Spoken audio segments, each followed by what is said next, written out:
ધોરણ 11-12 સાયન્સના ફિઝિક્સ વિષયના તમામ ચેપ્ટરના વિડીયો જોવા માટે તથા એજ્યુકેશનને લગતી તમામ માહિતી મેળવવા માટે અમારી ચેનલને સબસ્ક્રાઇબ કરો અને બાજુમાં આપેલા બેલ આઇકન પર ક્લિક કરી ઓલ ઉપર કરો કે જેથી તમને અમારા નવા વિડીયોની નોટિફિકેશન સૌથી પહેલાં મળતી રહે.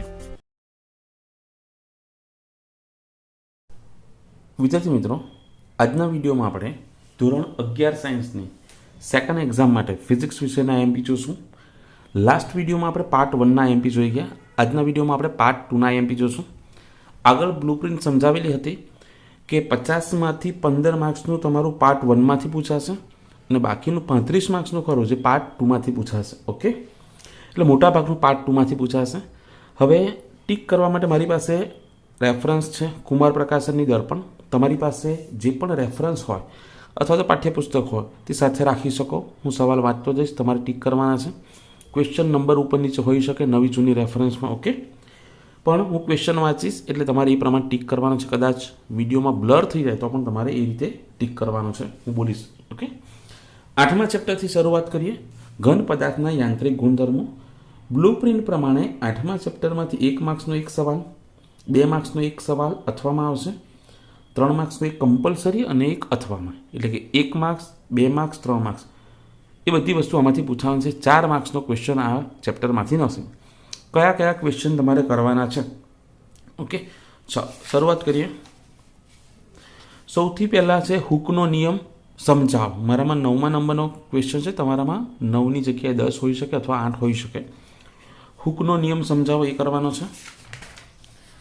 ત્યારબાદ છે કે કોઈ ધાતુ માટે પ્રતાન પ્રતિબળ વિરુદ્ધ પ્રતાન વિકૃતિનો આલેખ દોરી જુદા જુદા ભાગની સમજૂતી આપો એ કરવાનો છે. નેક્સ્ટ છે 13મો સવાલ છે યંગ મોડ્યુલસ એટલે શું, તેનું સૂત્ર એસઆઈ એકમ પારમાણિક સૂત્ર. અહીંયા 1 માર્ક્સમાં તમે યાદ રાખજો કે જે પદાર્થોમાં મોટા પ્રમાણમાં વિકૃતિ ઉત્પન્ન કરી શકાય તેને ઇલાસ્ટોમર કહે છે. ઓકે, ત્યારબાદ 19મો સવાલ છે પોઈઝનનો ગુણોત્તર સમજાવો.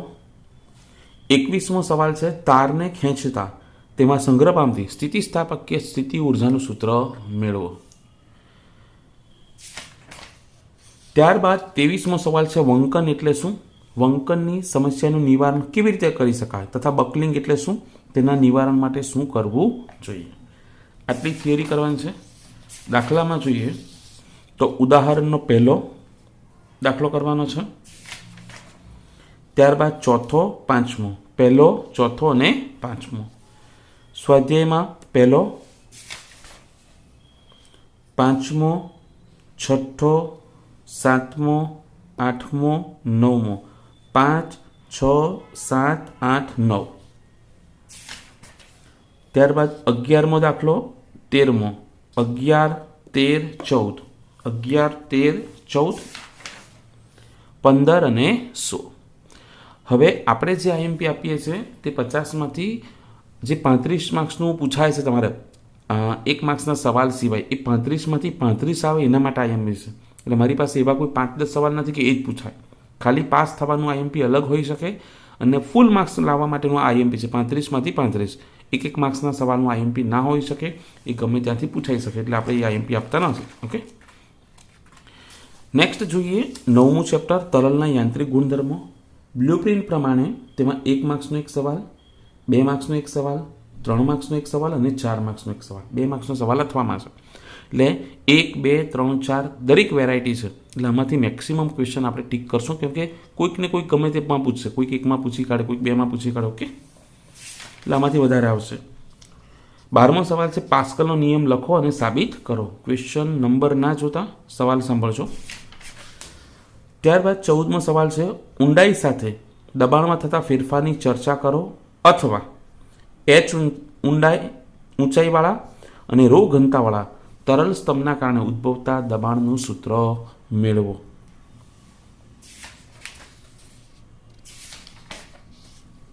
ત્યારબાદ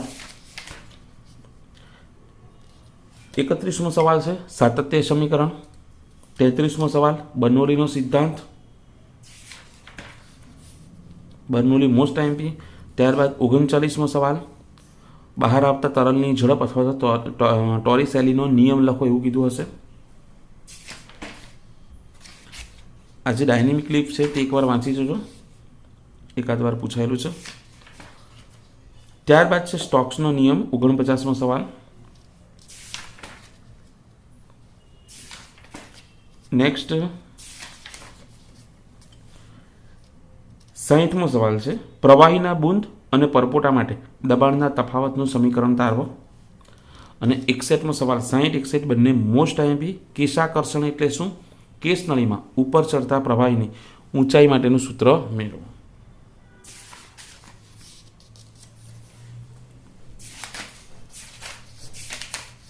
ત્યારબાદ ઉદાહરણની વાત કરીએ તો ઉદાહરણમાં પહેલો, બીજો, ત્રીજો, ચોથો, 1 થી 4, 7મો, 9, 10 આટલા કરવાના છે. સ્વાધ્યાયમાં ત્રીજો સવાલ કરવાનો, 1 માર્ક્સનો એમાંથી આવી શકે. ત્રીજો, 5મો, 6ઠ્ઠો, 8મો એ બધા 1 માર્ક્સમાં. ત્રીજો, 5મો, 6ઠ્ઠો, 8મો એમાંથી 1 માર્ક્સનું પૂછાઈ શકે. 11મો પણ 1 માર્ક્સ માટે. ત્યારબાદ 14, 16 11મો 1 માર્ક્સમાં. ત્યારબાદ 14 અને 16. 17મો સવાલ 1 માર્ક્સ માટે કરવાનો. પછી 19મો, 16, 17, 19, 20 આટલી વસ્તુ કરવાની છે. નેક્સ્ટ જોઈએ 10મું ચેપ્ટર દ્રવ્યના ઉષ્મીય ગુણધર્મો. એમાં 1 માર્ક્સના 2 સવાલ, એક 2 માર્ક્સનો સવાલ, એક 3 માર્ક્સનો સવાલ, એક 4 માર્ક્સનો સવાલ અથવામાં છે. એટલે આમાં પણ બધી જ વેરાયટી છે, 1 માર્ક્સ, 2 માર્ક્સ, 3 માર્ક્સ, 4 માર્ક્સ. એટલે આમાંથી પણ આપણે મેક્સિમમ વસ્તુ કરશું. સૌથી પહેલાં 13મો સવાલ છે પાણીનું અનિયમિત કદ પ્રસરણ, અથવા તો પાણીમાં રહેલી જીવસૃષ્ટિ માટે પાણીનું અનિયમિત કદ પ્રસરણ આશીર્વાદ રૂપ છે, સમજાવો. એમાં 2 ગ્રાફ પણ ડ્રો કરજો. આ બધી વેલ્યુ ના લખો તો વાંધો નહીં, પણ ગ્રાફ ડ્રો કરી જે આ 2 પોઈન્ટ છે તેની વેલ્યુ તમારે લખવાની.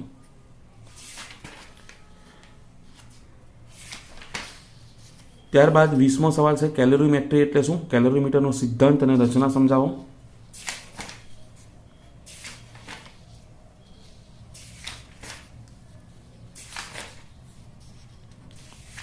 ઉષ્મા વહન, ઉષ્માનયન, ઉષ્મા વિકિરણનો તફાવત એકવાર જોઈ જજો. 1 માર્ક્સનો સવાલ છે 42મો. ઉનાળામાં સફેદ, આછા અથવા હલકા રંગના અને શિયાળામાં ઘેરા રંગના કપડાં શા માટે પહેરવા જોઈએ? 1 માર્ક્સ માટે. 42મો. 43મો. ખોરાક રાંધવાના વાસણના તળિયા કાળા રંગના સાથી રાખવામાં આવે છે. 1 માર્ક્સમાં પૂછાયેલા છે ઘણીવાર. 45મો સવાલ છે વિનનો સ્થળાંતરનો નિયમ સમજાવો. 46મો સવાલ સ્ટીફન બોલ્ટ્ઝમેનનો નિયમ સમજાવો. 51મો સવાલ ન્યૂટનનો શીતળનો નિયમ લખો અને સૂત્ર મેળવો. દાખલાની વાત કરીએ તો ઉદાહરણનો બીજો, ત્રીજો,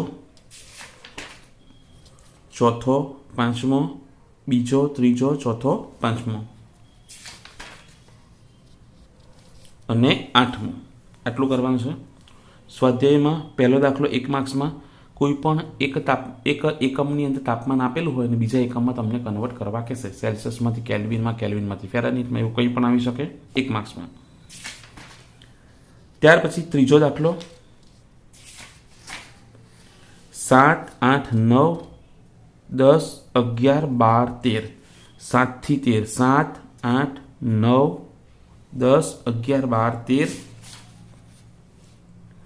ત્યારબાદ 17, 18 17, 18, 19મો. આ 4માંથી 5 વસ્તુમાંથી 1 માર્ક્સમાં કોઈ પણ એક પૂછી શકે, એટલે 19મો અને 20મો આટલી વસ્તુ તમારે કરવાની છે. નેક્સ્ટ જોઈએ આપણે 11મું ચેપ્ટર થર્મોડાયનેમિક્સ. તેમાં તમારે બ્લુપ્રિન્ટ પ્રમાણે 1 માર્ક્સના 2 સવાલ, એક 2 માર્ક્સનો સવાલ અને એક 3 માર્ક્સનો સવાલ છે, અને એક 4 માર્ક્સનો સવાલ છે. એટલે એ પણ ઇમ્પોર્ટન્ટ છે. સૌથી વધારે તમારે 9, 10 અને 11 9મા ચેપ્ટરમાંથી 10 માર્ક્સનું, 10મા ચેપ્ટરમાંથી 11 માર્ક્સનું અને 11મા ચેપ્ટરમાંથી પણ 11મા માર્ક્સનું એ રીતનું પૂછાવાનું છે. થર્મોડાયનેમિક્સની અંદર 8મો સવાલ થર્મોડાયનેમિક્સનો શૂન્ય ક્રમનો નિયમ એકવાર વાંચી જશો તો લખાશે. 13મો સવાલ થર્મોડાયનેમિક્સનો પ્રથમ નિયમ. 22મો સવાલ સીપી માઇનસ સીવી બરાબર આર અથવા તો અચળ દબાણે આદર્શ વાયુ માટે અચળ દબાણે વિશિષ્ટ ઉષ્માધારિતા અને અચળ કદે વિશિષ્ટ ઉષ્માધારિતાના તફાવતનો સંબંધ મેળવો, અથવા ડાયરેક્ટ કીધું હોય સીપી માઇનસ સીવી બરાબર આર મેળવો. 28મો સવાલ સમતાપી પ્રક્રિયા માટે કાર્યનું સૂત્ર અને 29મો સવાલ સમોષ્મી પ્રક્રિયા માટે કાર્યનું સૂત્ર મેળવો, સમતાપી અને સમોષ્મી. ત્યારબાદ 34મો સવાલ છે થર્મોડાયનેમિક્સનો બીજો નિયમ. તેમાં જે બંને સેન્ટન્સ છે કેલ્વિન પ્લાન્કનું કથન અને ક્લોસિયસનું કથન, એ બંને સેન્ટન્સ યાદ રાખવાના છે. 2 માર્ક્સની અંદર બંને પૂછાય છે. 38મો સવાલ કાર્નોટ એન્જિન મોસ્ટ આઈએમપી, કાર્નોટ એન્જિનના 4 તબક્કા અને કાર્યક્ષમતાનું સૂત્ર. હવે આમાં ઉદાહરણ નથી, ડાયરેક્ટ સ્વાધ્યાય છે. તો સ્વાધ્યાયનો પહેલો, બીજો, ત્રીજો જે દાખલો છે તેમાંથી એક માર્ક્સમાં એક પૂછી શકે. ઘણીવાર પૂછાયું છે, આ સી પૂછાયેલું છે કે કાર ચલાવતી વખતે તેના ટાયરમાં દબાણ વધે છે. તમે બધા જ વાંચી જજો. ત્યાર પછી ચોથો, પાંચમો, છઠ્ઠો, સાતમો, 1 થી 7 કરવાના છે, ખાલી 8મો કરવાનો નથી, કેમ કે આમાં ઉદાહરણ તો છે જ નહીં, એટલે સ્વાધ્યાય તો માંથી મોટા ભાગે પૂછી શકશે. ત્યાર પછી 12મું ચેપ્ટર. તો 12મા ચેપ્ટરમાં બ્લુપ્રિન્ટ પ્રમાણે 1 માર્ક્સના 2 સવાલ, 2 માર્ક્સનો 1 સવાલ અથવામાં અને 3 માર્ક્સનો 1 સવાલ, ટોટલ 7 માર્ક્સનું છે ઓપ્શન સાથે. ઓકે, ચાલો હવે એની અંદર શું કરશું? 15મો સવાલ છે ડાલ્ટનનો આંશિક દબાણનો નિયમ સમજાવો, એ કરવાનો છે.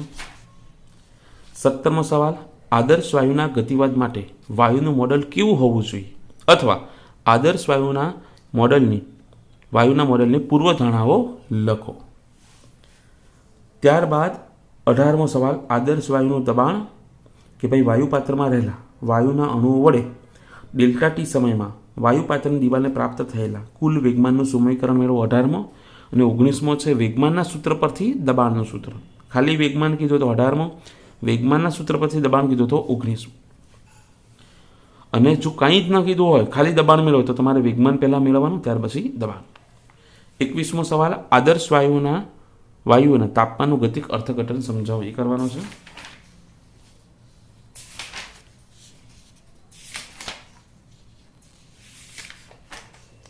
ત્યારબાદ 38મો સવાલ સરેરાશ મુક્ત પથ એટલે શું અને તેનું સૂત્ર મેળવવું, એ કરવાનો છે મોસ્ટ આઈએમપી. ઉદાહરણમાં